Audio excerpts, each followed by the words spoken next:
Hello and welcome to episode 4 of the Zoe Show. Today I have something a little different for you guys. So this episode is very specific to actors and what we're dealing with Corona right now.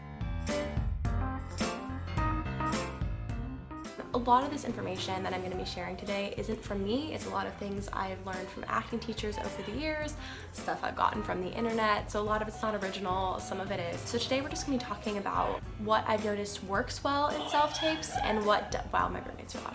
What I've noticed works well in self-tapes and what doesn't. Because in Corona times, this is going to kind of become our world a little bit more. Even I think when theater comes back fully, I'm guessing a lot of the first rounds are going to be on self-tape for a while, and then callbacks are going to be in person. I'm just guessing. So this is something that all of us need to learn to perfect a little bit. I dread self-tapes. I hate them. They stress me out. They're the worst. But there are some things I've learned that have made them a little bit easier and a little bit less painful.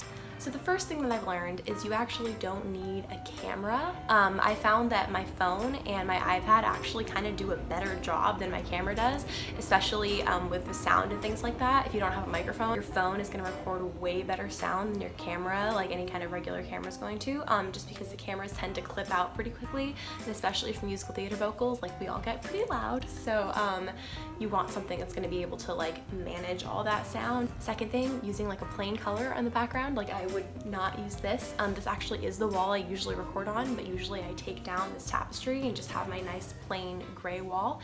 I found that it's just a lot less distracting and it looks better and it just looks more professional too. You look more like you're in a studio or something like that than your bedroom, even though everyone knows you're in your bedroom. Along those lines, being careful about what we're wearing. There's a couple different things to be careful of.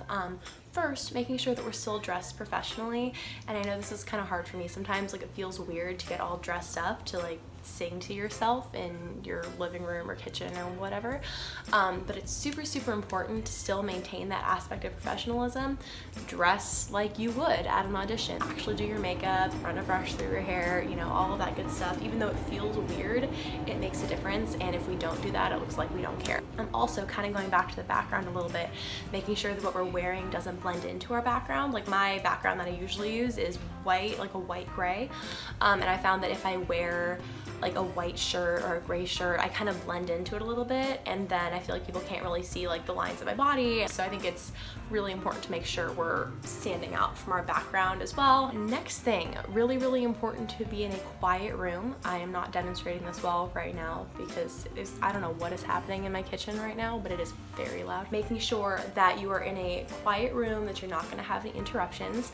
Something else that I found really helpful is kind of finding things that will absorb sound a little bit for you. So for example, when I actually record, I will take my bean bag and kind of lean it against the wall. I'll take all my blankets and even some clothes and kind of put them around the room so it doesn't get so echoey, and then I feel like you can hear my voice a lot more effectively. Next thing, actually spend the money on lighting. I know I just said don't spend money on the camera, and I will hold to that, but the lighting is actually worth it, because if you just use your interior lighting, it really doesn't look very good. For me, I use a ring light. I just got it off of Amazon. It's really not very expensive. It cost me $50, and that included the tripod. That was the whole entire thing.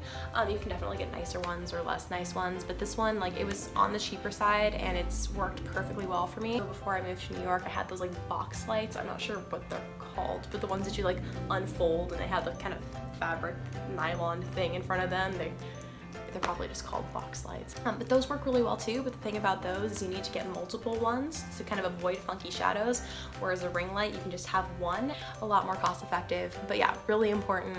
I would also recommend getting one that has different shades of light, like the one I'm using right now. I can change the colors of it, so this is a kind of warmer tone, that's even warmer. That's a cool tone, a fluorescent tone. Yeah, that can also be helpful, kind of changing the vibe that you're going for, also depending on what your room is like, what you're wearing. It's nice to have those different options. Next thing, I think it's really helpful to have a person in the room with you, and this is for a couple reasons. One, if you're reading for a play or something like that, it's nice to have another theater professional in the room that can read with you. And yeah, if you're getting somebody to read with you, make sure they actually know what they're doing, because there is nothing worse than having a non-actor try to read a scene with you, and it you will not do your best, but that's a sidebar. Having someone else in the room is really, really helpful. One, they can kind of help you with your camera and your angles, and then two, they can kind of hold you accountable and be like, hey dude, like that was a little funky, like maybe try this instead. It's just nice having somebody to kind of be there for you and help you like do your best work.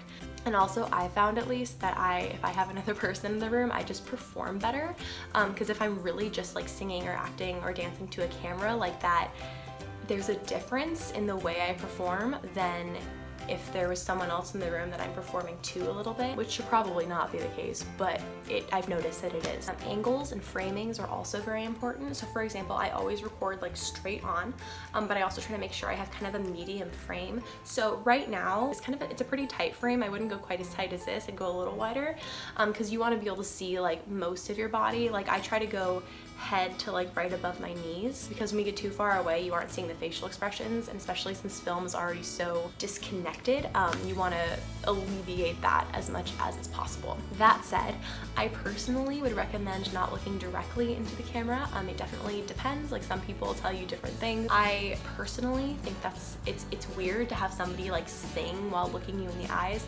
I think, but ultimately that's going to be up to personal preference. What I tend to do is while I'm slating, I'll look at the camera for that, and then when I'm actually singing, I'll look right above it, kind of like this.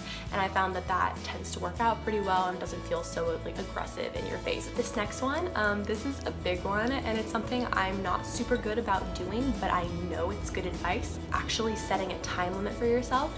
Supposedly it shouldn't take more than like an hour and a half realistically. So actually setting a timer and then making yourself stop after that, kind of like allowing yourself to let go of that super intense perfectionism. Sometimes when I don't do that and I record for like 2.5 hours straight, I will end up, like the take I will end up choosing is one of the ones I did at the beginning, because frankly, like when you do things too many times, they get kind of funky, they're not genuine anymore. Also your voice starts getting worn out, like there's just no reason to do it.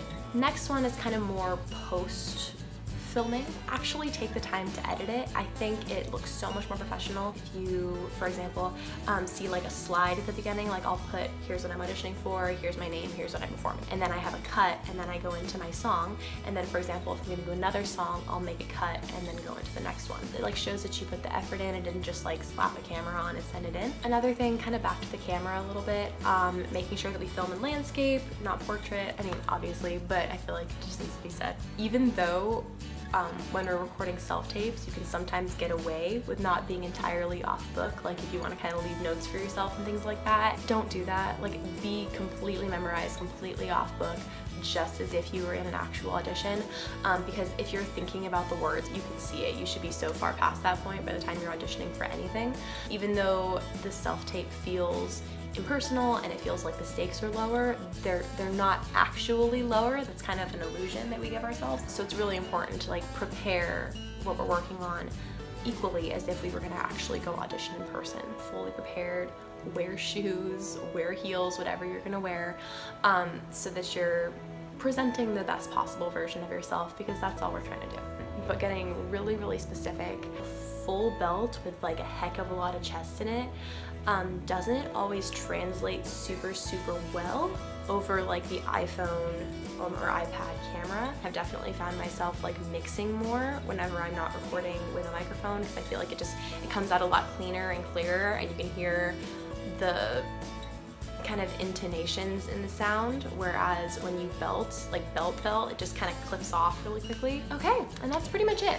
Those are all my insights, and honestly most of them are probably things that you've heard before, but that's just kind of stuff I've been noticing and working on. And yeah, this is one of those things that like it's part of our world now, and it's something that as much as I wish we were auditioning in person, it's something we all need to learn to adjust to, at least for the time being. It's kind of the worst, because I mean auditions aren't the most fun anyway, and then when you actually take away the human element, I feel like it's even worse, you know? This is just kind of the constraints we gotta work around and make the best of it that we possibly can, given the situation. So yeah, I hope all of that was at least a little bit helpful to you. If you have any insights that I didn't mention, I would love to hear them, because I am by no means an expert. I'm still figuring this out. I'm not a film actor, so self-tapes are a very, very new thing for me. I know all you film people are like pros at this. I haven't done a whole lot of that. So these are all things that I am in the process of learning and would love to learn more about if you have any insights. Thanks so much for watching, and I will see you next week. Mwah.